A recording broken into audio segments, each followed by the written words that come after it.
Batman 3 Jokers issue 3 finds Batman, Red Hood, and Batgirl looking over the files on the 3 Jokers and their plan to attempt to create a better Joker by kidnapping people throughout Gotham. Barbara wants to know what a better Joker even means, so Bruce tells them that it's someone who has an identity behind the smile, and the Joker wanted Batman finding all this out. He just doesn't know why. Jason says that 2 Jokers remain, and that when he sets his sights on them, there will be none, since the others are too weak to kill them. Batman grabs Jason, telling him it's enough and that he's thought about putting a bullet in Joker's head too, especially after everything he's done to Barbara and Jason. Jason says that the man didn't though, he did. Jason knows Batman won't do anything to him, since if he goes to court and his identity is exposed, Barbara's will be as well, since she's his only witness. Something Bruce knows. Jason knows the real reason why he won't turn him in is because it will expose Batman's identity. Barbara tells them to stop, angering Jason since Bruce is clearly manipulating her, but Barbara says Bruce has always tried to help them. Jason knows that that's not true, wondering if the man will lock him up in the cave and forget about him. Bruce knows Jason has never understood this, saying that they agreed to work together on this, wanting to start over and do just that. Jason quiets down as Bruce goes over the files again, saying that through all of the failed Jokers, only 3 were successful. The criminal, who was focused on their overall goal,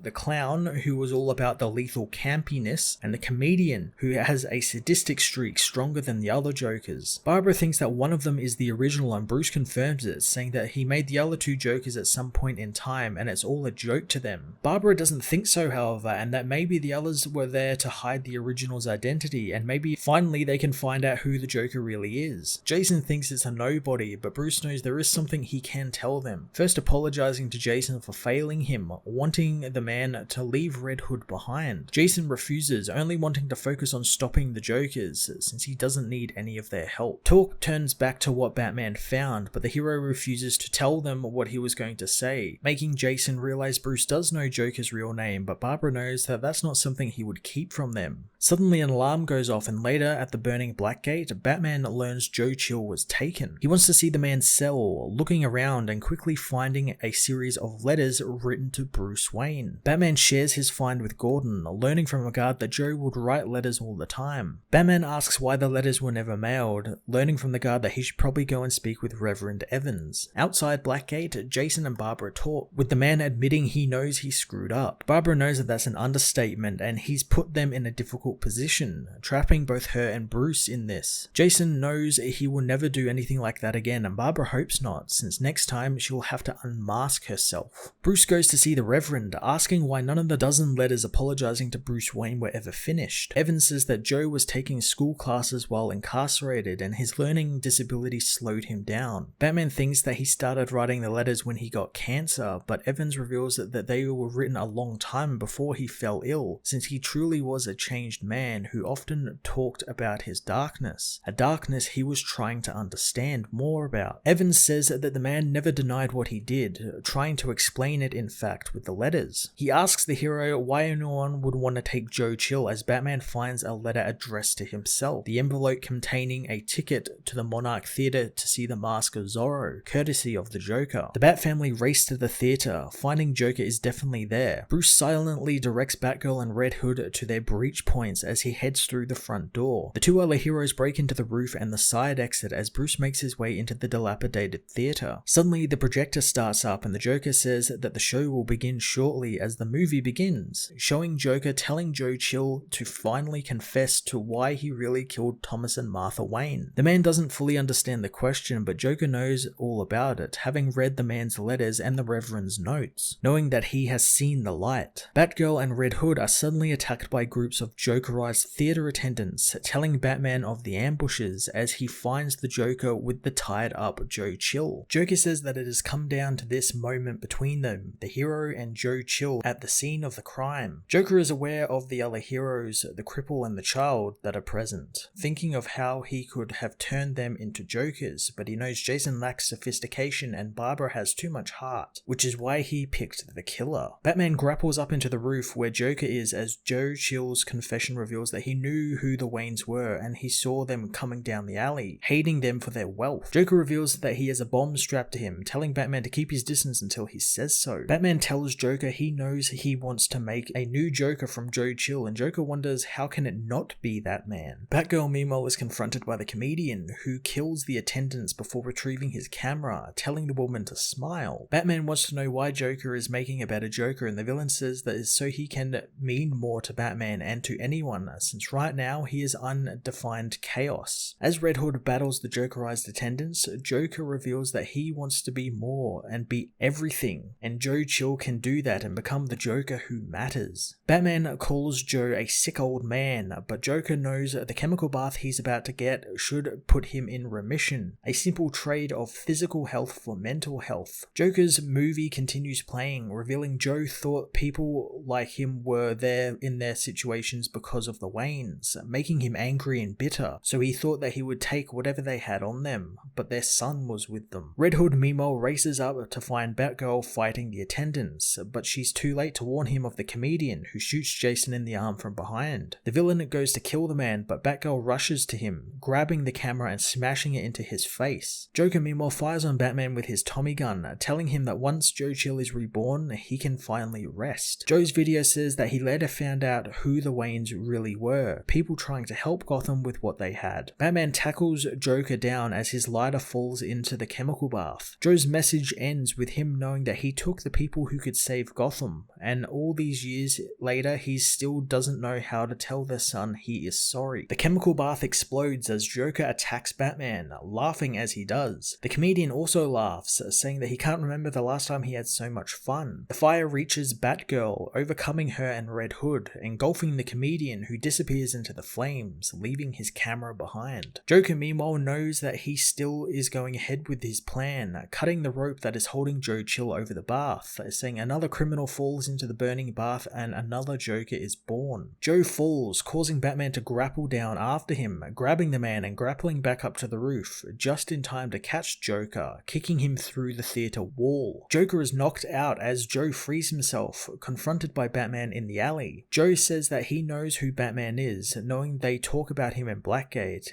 and the hero knows what he did, wondering if he's going to kill him. Batman says that he won't, but Joe knows he deserves it, saying that he's truly sorry. Batman leaves the man in the alley, but quickly returns to save him from the falling building. The man thanks the hero as Joker awakens, saying that he had hoped to extend this a little more, but now they all go together, revealing the pull cord on his suicide vest. Suddenly Joker is killed by the comedian, who wants the hero to take him in, wanting off this crazy ride. As the fire crews put out the theater, Jason wonders why he's being sent back to the cave with the Batmobile. Barbara tells him to give Bruce a chance, but he wonders about the chance between him and Barbara. But Barbara knows that he interpreted that kiss very differently to her, apologizing to the man. Jason takes off as Barbara is met by Jim, who knows facing the Joker can't be easy for her, knowing that he's kept his mouth shut for as long as he can, but he has to say something, saying he can support her and Batman, but Red Hood isn't someone she should be involved with. Barbara tells her father what she does isn't any of his business,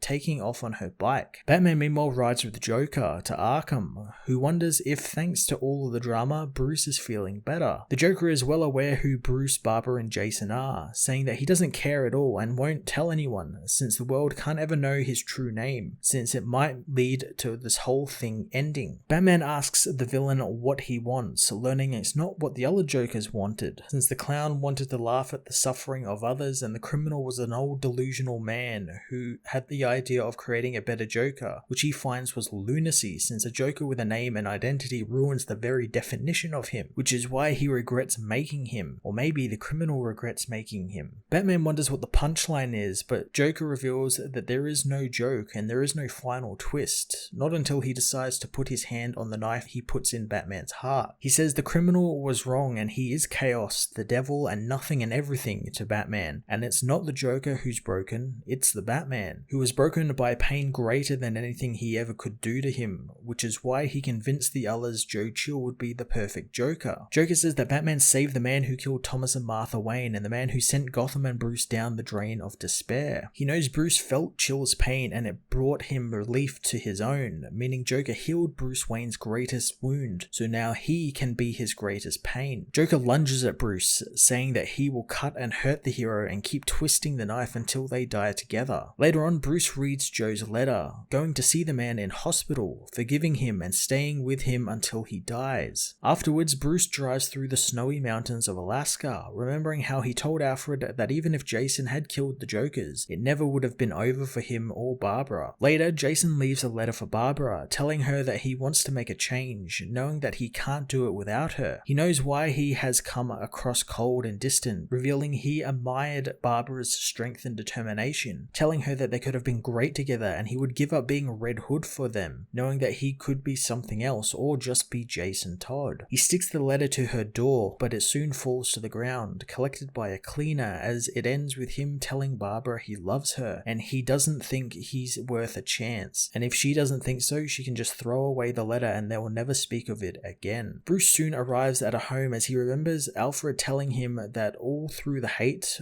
will they ever learn who the comedian was. Bruce says that he doesn't want to sound like some people think he does, but he is Batman, and he's known who the Joker was since the week after they first met. Bruce remembers Joker's wife and how she told the cops that Jack would never let her leave him, wondering what he would do to their child if he was to keep him. Bruce gets out of the car as he remembers the cops revealed they pooled money together, spiriting the woman out of Gotham as they tell Jack that his wife and child were killed in an accident. They took the woman to Alaska as Bruce watches the mother and child living happily in their home. He remembers telling Alfred that no one can ever know Joker's real name because if the world knows it, his family would never be safe again, the press would find them and then Joker will as well. So despite knowing Joker's name, he knows it's not what's important and it never has been. Batman 3 Jokers issue 3 was a wonderful and thoroughly satisfying ending to Jeff Johns and Jason Fabok's tale that defined not just who the Joker really is now, but who Batman is as well. I really enjoyed that there were no twists or last minute cliffhangers or new Jokers revealed, and I love that it was just the modern Joker, the comedian, who ended up becoming the only Joker left, and I guess the definitive Joker. The idea that Batman has always known his name is something I've kind of always thought. Makes sense that Batman, the world's greatest detective, will always know who the Joker is, but I love the added development that Bruce is keeping that knowledge to himself to keep Joker's wife and child safe. But there's also the caveat that if they were revealed, Joker's games would stop, and Batman can't have that, as much as he doesn't want to admit that he is nothing without Joker, like how Joker says he is nothing without Batman, and needing to mean everything to Batman, so revealing Batman's identity to the world removes that game. Jason's story as well was so heartbreaking through these 3 issues, and he's the best Jason Todd has ever been written here. I actually liked the character, and it's just taken that little bit of effort just to write something interesting about him to make him a good character. I felt really bad for him when his letter never made it to Barbara, so I guess we'll never know what could have been between them. Bruce making amends with Joe Chill was also really fantastic as well, and framing it as Joker sort of instigating that was really quite devious on his part and really well put together throughout this series. This was a wonderful story and the ending was super satisfying, and I don't really see how Johns could have topped this. I'm going to give this issue a 10 out of 10.